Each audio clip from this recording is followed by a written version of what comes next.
autism and for that spectrum, because it's interesting because they talk about an autistic spectrum, which is vast colours, fractals of light in my eyes, and I'm like, wow, gifted autistic children beyond really our imaginations. Why is that? What is all that about in your eyes?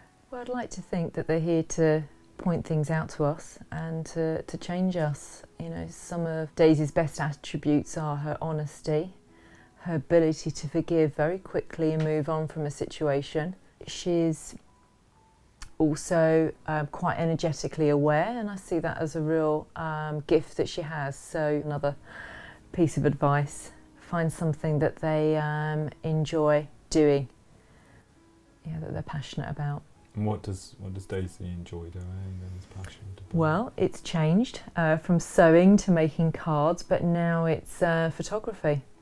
Yeah, and so she's quite good, I think. Yeah, and enjoys it. So she does. Passionate about it. Yeah, she does, and because it's a lens, really, it's a mirror to see the world through. Do you think for a moment Daisy would come in here and just sit by your side and share just something? Yeah, she's aware that she's autistic, and she's also highly aware that she's dyslexic. But yeah, no, I think you'd find she's, well, we'll see. Yeah, we can certainly ask her.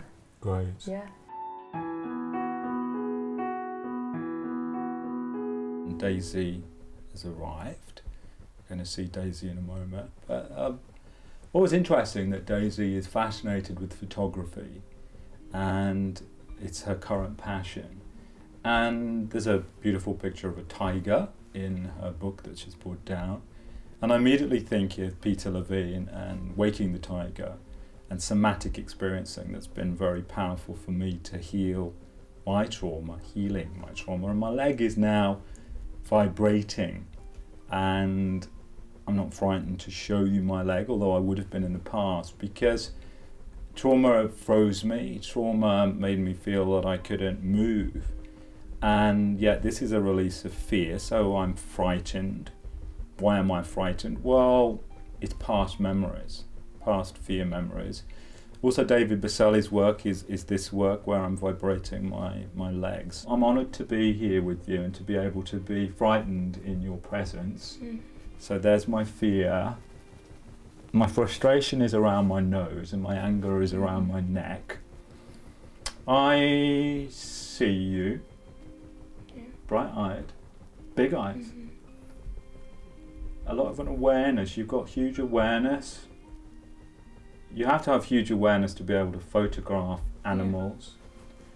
What is it that's so beautiful for you, Daisy, about photography? You can do it on your own. You take your time with it. People don't tell you what to take or how to take it because you're the one taking it. They can teach you, but the techniques, but you have to be the one doing it, and that's what I enjoy about it. And yeah, taking miniature things in miniature, that's what I like. Right. Okay. So what's the tiniest thing you've taken a photo of? Like an insect, which is really interesting. Which insect? I don't know, a beetle on a buttercup or something like that. Okay. A beetle on a buttercup. Yeah. What do you make of my fear, Daisy? Nothing really. It's good. Your fear. It is, yeah. What do you make of my frustration, Daisy? Annoyed because you should be able to get it out and let it out. Absolutely. That's what I do a bit too much. You do? Okay. Well, I've done it, and it's my emotion, and I'm not ashamed of it any longer. I was. The shame was locking me in between my fear and my anger, and the shame of my early experiences. We've all had different experiences. Now, trauma really is what our organisation is about. We're independent, we're non-profit, we're here to give a voice to everyone because we've all got a story. What's your story, Daisy? Do you want to carry on? Well, one of the things that frustrates you is the fact that you're highly dyslexic.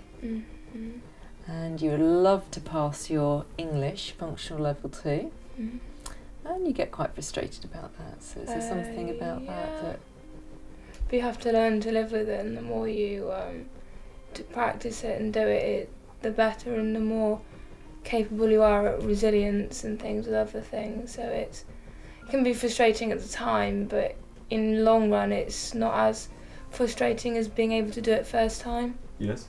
So you have to practice at things. The more you practice at something, the better you get, and the more you don't phased by something not being perfect the first time. Yeah, exactly. And if it's perfect and you do it the first time, the more have you got to aim for as well. Exactly. Yeah. So your challenges are a good thing?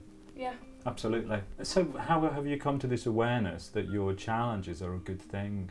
Well, my mum's had to talk to me about it and say it's a good thing. Dyslexia is not bad, it's good, and I've had to learn it myself by doing it, and then when I can achieve something that I haven't achieved before, it's taken me a long time, it's more of a success. My experiences were the reason for my life.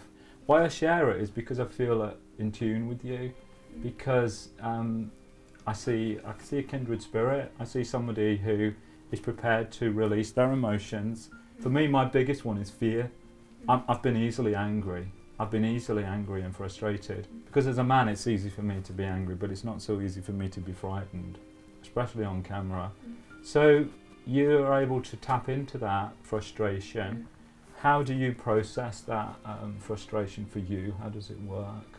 Well, I get quite angry sometimes easily because I get frustrated, but I don't really talk about it, to be honest. Okay, that's very nice. I just ignore it and try and move on, but you get frustrated with not being able to do something that I could be able to do, and because I'm quite clever, so it frustrates me in certain ways. I can't do things that are quite easy to do.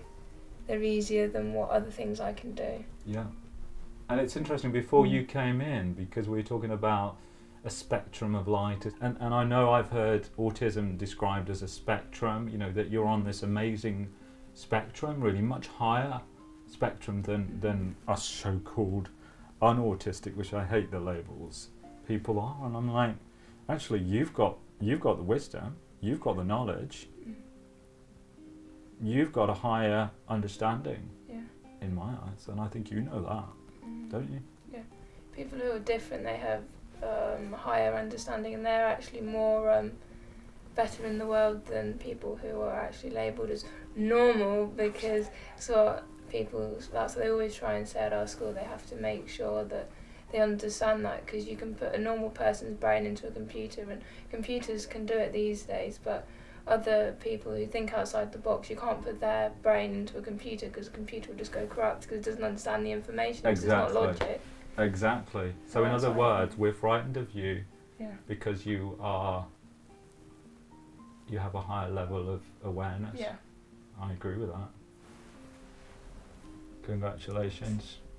Congratulations for being Daisy.